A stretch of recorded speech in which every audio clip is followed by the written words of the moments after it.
Well, it must have been soccer season last week in Columbia, as legislators are looking to the governor to act as a soccer referee at the conclusion of a game to say how much additional time will be added to the clock.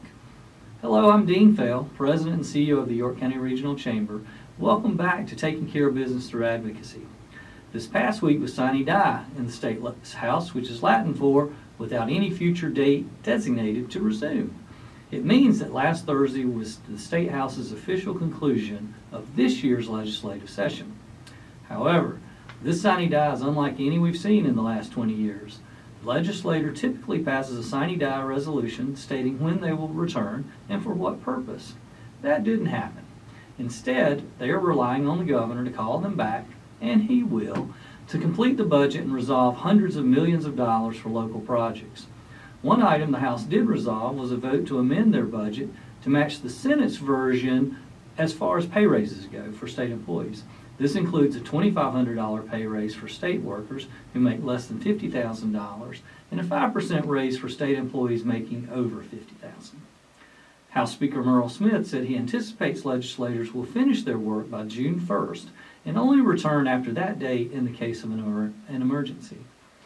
Without a Sine Die resolution limiting debate during special session, items other than the budget could be considered. For instance, the Clemente C. Pinckney Hate Crimes Act, which was passed by the House early in the legislative session by a large bipartisan measure, could receive a Senate hearing. The law would allow judges to add up to 5 years to the sentence of those who are convicted of committing a crime in which they were motivated by race, religion, gender, or other protected classifications. Lawmakers have also said House Bill 3532, the bond reform bill, is a priority.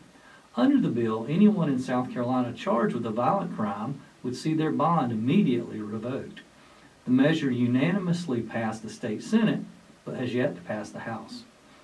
We did see some legislative action on the bills we've been following, as the House passed the Apprentice Tax Credit Bill, or Senate Bill 557, which heads back to the Senate floor now.